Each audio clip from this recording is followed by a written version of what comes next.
Hello students, Navbharat online class में आपका एक बार पुनः स्वागत है। पर्यावरण के एक नए चैप्टर के साथ आज आपके सामने फिर प्रस्तुत हैं, जिसका नाम है ब्रह्मांड एवं जैव विकास। इसमें हमने कल आपको बताया था ब्रह्मांड के सिद्धांतों के बारे में। पहला जो सिद्धांत होता है उसके बारे में आपको जानकारी दी गई थी कि ये सिद्धांत किसने दिया और इसके अनुसार क्या सोच है, जिसका नाम था जैव केंद्रिकता का सिद्धांत। आज हम उसी से आगे लेते हैं ब्रह्मांड उत्पत्ति का दूसरा जो सिद्धांत है, जिसको बोलते हैं बिग बैंग सिद्धांत। और बिग बैंग सिद्धांत की शुरुआत हमने कल कर दी थी। ये सिद्धांत कब दिया गया था और इसके अतिरिक्त इसमें जो कण होते हैं या जो टुकड़े होते हैं, एक महाविस्फोट हुआ था 13.8 अरब वर्ष पूर्व, जिसकी वजह से ये जो ब्रह्मांड है उसमें टुकड़े हो गए थे महाविस्फोट के चलते। और ये सारे के सारे टुकड़े जो है वो एक दूसरे से दूर जा रहे हैं किसी केंद्र से होते हुए, ऐसा बताया गया था बिग बैंग थ्योरी में। तो ये इसकी डेफिनेशन थी जो आपको बताई गई थी पिछली कक्षा में। आज हम आपको इससे आगे लिए चलते हैं। आइए देखते हैं बिग बैंग थ्योरी के बारे में या बिग बैंग सिद्धांत के बारे में शेष जानकारी। तो बिग बैंग सिद्धांत को सर्वाधिक मान्यता है, जैसा कि आपको पिछली कक्षा में जानने को मिला था। 13.8 अरब वर्ष पूर्व महाविस्फोट हुआ था, जिससे इसके टुकड़े हो गए थे, बहुत बड़े बड़े टुकड़े हुए, पिंड बन गए, जिससे खगोलीय पिंड जिसको हम कहते हैं। और ये जो पिंड है वो दूर दूर जा रहे हैं, ऐसा माना जाता है।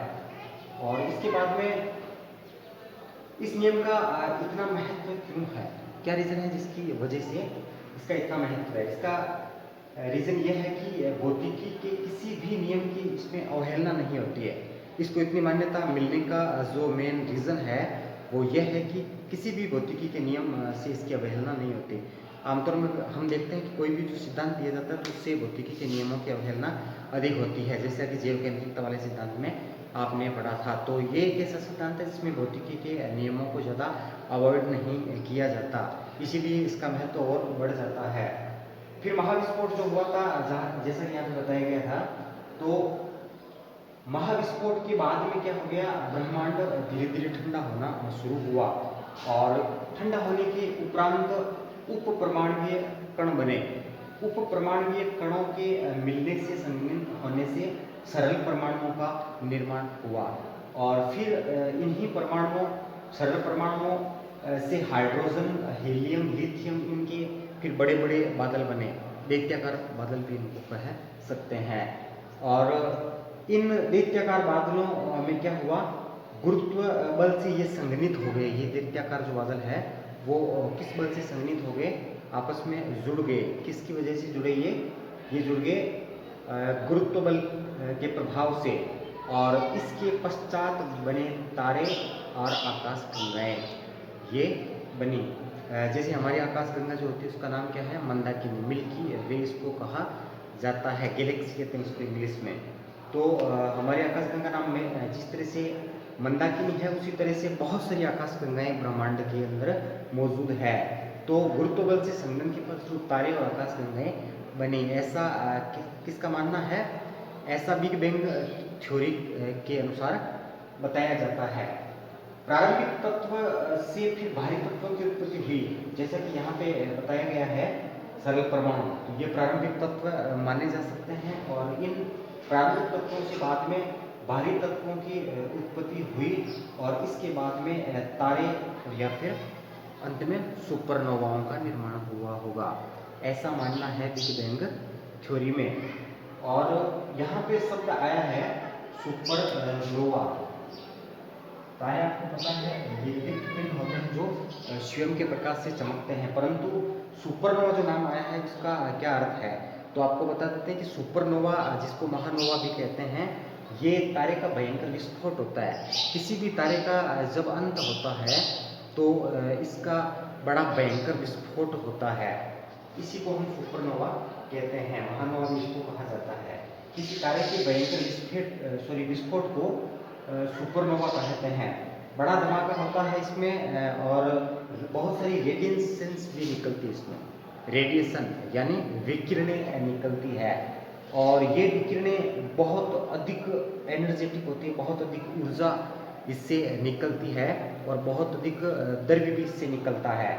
तो ये इतना अधिक होता है कि आकाशगंगा जो होती है उसको ये धुंधला कर देता है, और अत्यधिक ऊर्जा उत्पन्न होती है इससे। जब भी किसी तारे का कन्वर्सन होता है सुपरनोवा में, जब वो बदलता है तो फिर अत्यधिक ऊर्जा भी उत्पन्न होती है, और इसकी जो रफ्तार होती है कि जब कोई तारा टूटेगा तो उससे जो मैटर निकलेगा, जो मटेरियल, जो पदार्थ, जो ऊर्जा निकलती है, उसकी रफ्तार जो होती है वो होती है 30,000 किलोमीटर प्रति सेकेंड।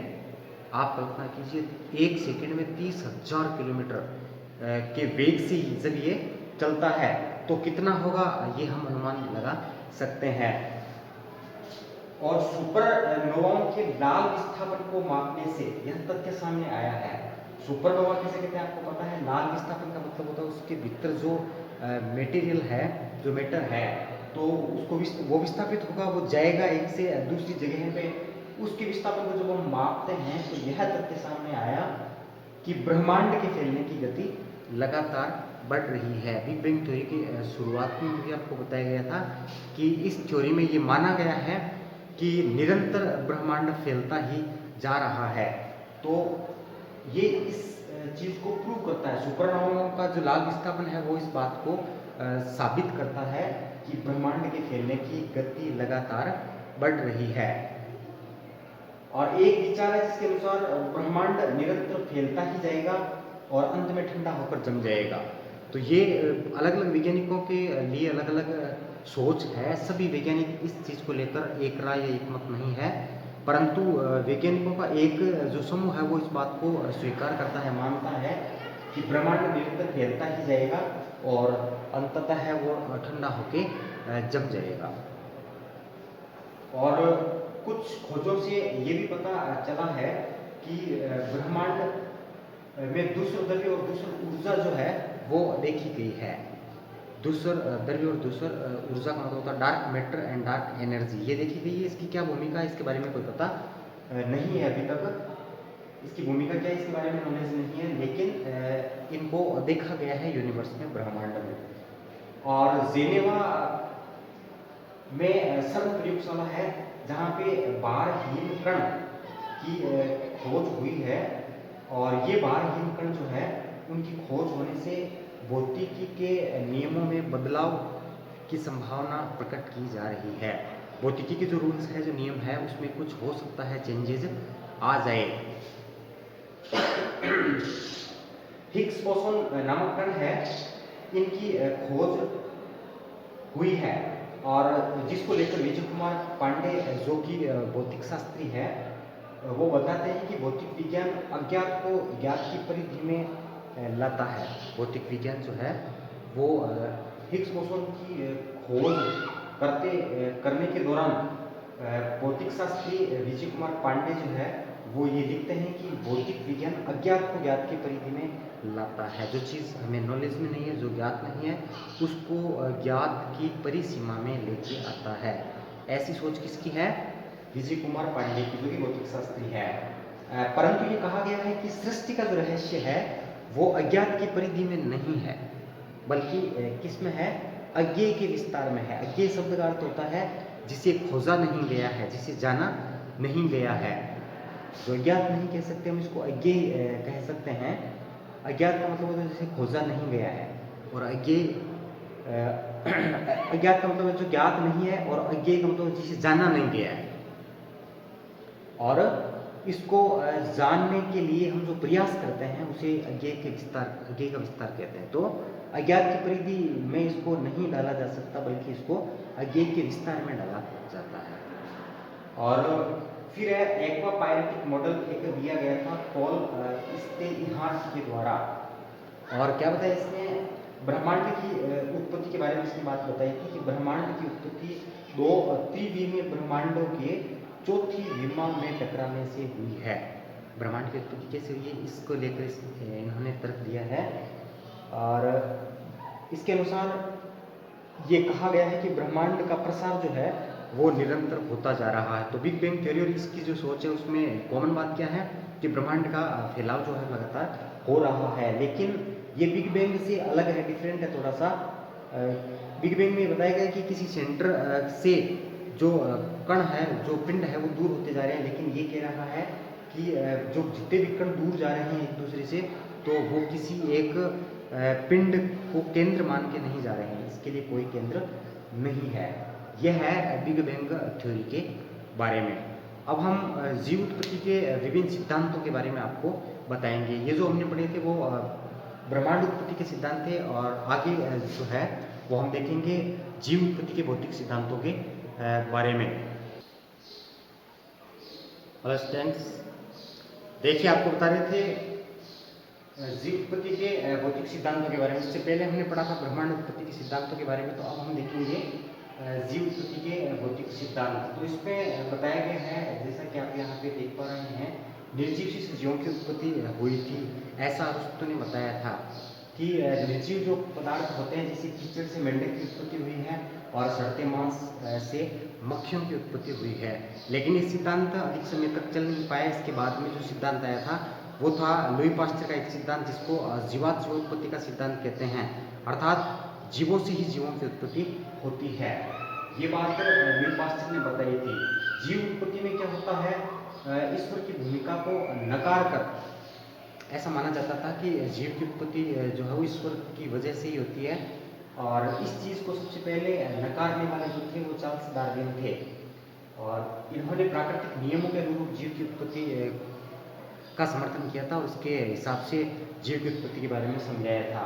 ऐसा करने वाले ये पहले वैज्ञानिक थे।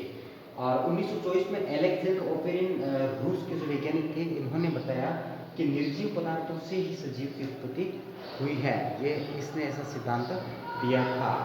और इसके अनुसार पाश्चर की बात तो सही है, जीवात जीवोत्पत्ति की जो बात पाश्चर कहता है वो सही है, इनका मानना था। परंतु प्रथम जीव की उत्पत्ति कहाँ से हुई, ये किस उसके सामने था। तो इस हिसाब से ये जो है वो इस चीज़ को मानते हैं कि निर्जीव से ही सजीव की उत्पत्ति हुई है। और फिर लुई पास्चर जो है वो जीवात जीवोत्पत्ति का जो मैंने आपको बताया था कि सजीव से ही सजीव की उत्पत्ति होती है, ये सिद्धांत पास्चर के द्वारा दिया गया था। रासायनिक पदार्थों के जटिल संयोजन से जीवों की उत्पत्ति हुई है, ये बात किसका कहना था ऐसा, ओपेरिन का। और परंतु किस कंडीशन के साथ कि प्रथम जीव की उत्पत्ति निर्जीव से हुई है, इसके बाद में फिर सजीव की उत्पत्ति हुई है। और पृथ्वी का प्रारंभिक वायुमंडल जो है उसमें अमोनिया, मीथेन, हाइड्रोजन, जल वाष्प इन सब से बना था, इसलिए कैसा था, अत्यंत अपचय था ये। और इन्हीं पदार्थों के संघनन से पहले सरल यौगिक बने और इसके पश्चात में जटिल यौगिक बने और फिर जीव की उत्पत्ति हुई, ऐसा मानना किसका था, ओपेरिन का। 1929 में जेबियस हॉल्डेन आए और उन्होंने ओपेरिन का समर्थन किया और उन्होंने जीव उत्पत्ति के 8 चरणों को समझाया। जैसे कि आपने पिछली कक्षा में पढ़ा था, जीव उत्पत्ति के सिद्धांतों में हॉल्डेन ने जो नियम दिया था जीव उत्पत्ति का, तो उसमें 8 भिन्न भिन्न चरणों को उसमें दिखाया गया है। कौन सी चरण में कौन सी परिघटना हुई, ये सब उसमें बताया गया है। तो ओपेरिन हॉल्डेन के प्रयोगों का कोई प्रायोगिक आधार नहीं था। ओपेरिन और हॉल्डेन ने जो प्रयोग किए थे, जो अपने सिद्धांत प्रतिपादित किए थे, तो उनका कोई प्रायोगिक आधार था नहीं। इसके बाद में स्टेनली मिलर आए 1953 में, उन्होंने एक प्रयोग किया था जो कि आप चित्र में देख पा रहे हैं। इस तरह से उन्होंने एक विद्युत विसर्जन उपकरण का निर्माण किया, जैसा कि यहाँ पे दिख रहा है। स्टेनली मिलर ने 1953 में जीव उत्पत्ति के भौतिक सिद्धांत को समझाते हुए ये बात बताई कि जीवों की उत्पत्ति कैसे होती है। तो विद्युत विसर्जन उपकरण इसके लिए उन्होंने बनाया। इसमें बॉल पेन का फ्लास्क आप देख पा रहे हैं, विद्युत विसर्जन बल्ब भी आपको दिख रहा है और एक संगणक लिया इसने। और फिर इसने क्या किया, फ्लास्क में पानी भरा और जो उपकरण में हवा थी उसको उसने निकाल दिया। फिर 2:1:1 के अनुपात में उन्होंने मेथियन, अमोनिया और हाइड्रोजन, इन गैसों को उस अनुपात में इन्होंने इसके अंदर भरा, फ्लास्क के अंदर। विद्युत विसर्जन के साथ विद्युत इसमें हमने छोड़ी और इसके बाद में पानी जो है वो उबलने दिया, जिसकी वजह से क्या बन गई, भाप बन गई। और भाप के प्रभाव से गैसें जो है वो लगातार विसर्जन बल्ब में घूमती रही।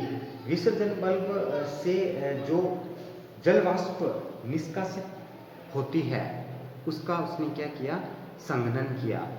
और संघनन करने से फिर द्रव प्राप्त हुआ। उस द्रव का उसने विश्लेषण किया। विश्लेषण करने के पश्चात में उसने पाया कि उसमें एमिनो अम्ल, एसिटिक अम्ल आदि पदार्थ थे। और यही वो पदार्थ है जो जीव उत्पत्ति के लिए प्रारंभिक पदार्थों के रूप में